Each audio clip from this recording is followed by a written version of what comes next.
ఇక కాళేశ్వరం ప్రాజెక్టుల క్షేత్రస్థాయి పరిశీలనను బీఆర్ఎస్ బృందం మొదలుపెట్టింది. బీఆర్ఎస్ వర్కింగ్ ప్రెసిడెంట్ కేటీఆర్ నేతృత్వంలో ఎమ్మెల్యేలు, ఎమ్మెల్సీలు లోయర్ మానెట్ డ్యాంను పరిశీలించారు. కేటీఆర్ వెంట ఎమ్మెల్యేలు గంగుల కమలాకర్, కౌశిక్ రెడ్డితో పాటు పార్టీ ఎమ్మెల్సీలు, ఇతర నేతలున్నారు. అటు మాజీ మంత్రి ఎమ్మెల్యే జగదీష్ రెడ్డితో కలిసి కాకతీయ కెనాల్ను సందర్శించారు. మేడిగడ్డ దగ్గర లక్షల క్యూసెక్ నీళ్లు వృధాగా పోతున్నప్పటికీ ప్రభుత్వం పట్టించుకోవటం లేదని కేటీఆర్ మండిపడ్డారు. రాజకీయ కక్ష పెట్టుకుని రైతులను ఇబ్బంది పెడుతున్నారని అన్నారు. పంపింగ్ చేసే అవకాశం ఉన్నా ప్రాజెక్టులు నింపడం లేదని విమర్శించారు. కాళేశ్వరం ప్రాజెక్టులను సందర్శించి అసెంబ్లీలో ప్రభుత్వాన్ని నిలదీస్తామన్నారు కేటీఆర్. అటు ఎల్ఎండి పరిశీలించారు. ఉదయం కన్నపల్లి పంప్ హౌస్ తో పాటు మేడిగడ్డ వద్ద గోదావరి వరద ప్రవాహాన్ని పరిశీలిస్తారు.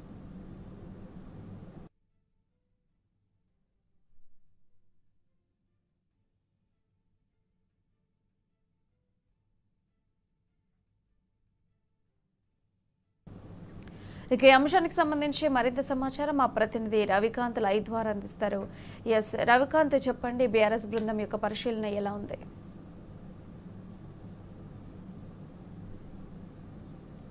Good morning.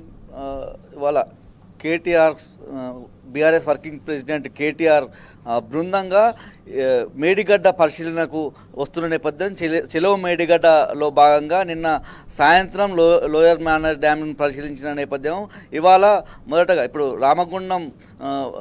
రామగుండంలో స్టే చేస్తున్న నేపథ్యం అక్కడ నుంచి బయలుదేరి అంటే 130 కిలోమీటర్ల దూరం కన్నెపల్లిలో ఉన్నటువంటి లక్ష్మీ పంప్ హౌస్ ఉంటుంది. ఫస్ట్ లక్ష్మీ పంప్ హౌస్ వద్దకు వచ్చిన తర్వాత ఇక్కడ మీడియాతో మాట్లాడతారు కేటీఆర్ గారు. అంటే షెడ్యూల్ ప్రకారం మీడియాతో మాట్లాడతారు. ఇక్కడ నుంచి మేడిగడ్డ బరాజ్కు వెళ్తూ ఉంటారు. అంటే పూర్తి స్థాయిలో మనం చూస్తూ ఉన్నాము, కాంగ్రెస్ ప్రభుత్వం పూర్తి స్థాయిలో రైతులకు అన్యాయం చేసే విధంగా వ్యవహరిస్తోంది.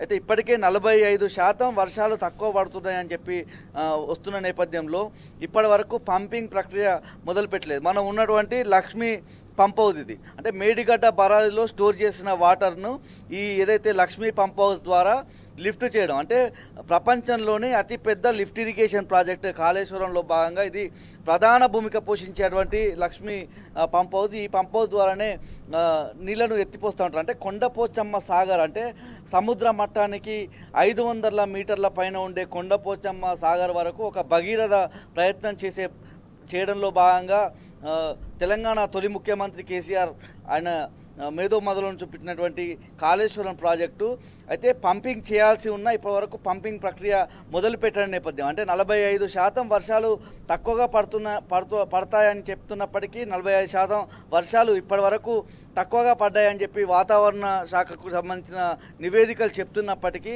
ఈ నీళ్ళనన్నింటినీ కూడా ఎత్తిపోయడంలో రాష్ట్ర ప్రభుత్వం పూర్తిగా విఫలమైందని మనం చెప్పుకోవాల్సి ఉంటుంది. అంటే గత 8 నెలల క్రితం ఈ రాష్ట్రంలో అధికారంలోకి వచ్చిన కాంగ్రెస్ పార్టీ అంటే యాసంగి పంట విషయంలోనూ నీళ్ళు ఇవ్వలేక కాళేశ్వరం ప్రాజెక్టు ఒక విఫల ప్రయత్నం అని చెప్పే ప్రయత్నంలో భాగంగా ఈ నీళ్ళకు సంబంధించి అంటే కాళేశ్వరం ద్వారా నీళ్ళు ఇవ్వక వేలాది ఎకరాలు ఎండిపోయిన నేపథ్యం యాసంగి సీజన్లో చూసాము. అంటే భారతదేశం వర్షాధారితంగానే పంటలు పండే నేపథ్యంలో తెలంగాణ రాష్ట్రంలో 2 పంటలు పండే విధంగా ఇటు వర్షాకాలము ఇటు యాసంగి 2 పంటలు పండే విధంగా కేసీఆర్ గారు భగీరథ ప్రయత్నం చేసి కాళేశ్వరం ప్రాజెక్టును నిర్మించడం జరిగింది. ఎక్కడైతే వాటర్ స్టోరేజ్ ఎక్కువగా ఉంటాయో అక్కడ గోదావరికి సంబంధించి ప్రాణహితకు సంబంధించి నదులు కలిసే పాయింట్లో మేడిగడ్డ బరాజ్ కట్టి అక్కడి నుంచి వాటర్ను నిలిపి అంటే బంగాళాఖాతంలో ప్రజెంట్ మేడిగడ్డ బరాజ్ ద్వారా 10 లక్షల క్యూసెక్కుల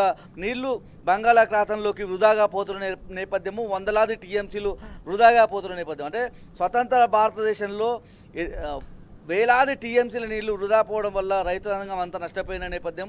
రైతుల పక్షపాతిగా కేసీఆర్ ఆనాడు కాళేశ్వరం ప్రాజెక్టు నిర్మించిన నేపథ్యంలో అదే అతిపెద్ద బలంగా కేసీఆర్కు ఉందని భావించినటువంటి ఈ కాంగ్రెస్ సంబంధించిన ప్రస్తుత ప్రభుత్వం దాన్ని ఎట్లాగైనా విఫల ప్రయత్నం అని చూపించాలనే ప్రయత్నంలో భాగంగా 8 నెలల నుంచి నీళ్లను ఎండబెట్టింది. అయితే పూర్తి స్థాయిలో కాళేశ్వరం ప్రాజెక్టు ఎండబెట్టింది. రైతులకు సంబంధించి నీళ్ళు ఇవ్వక వాళ్ళను గోసపెడుతున్న సందర్భం అయితే మనం చూస్తూ ఉన్నాము.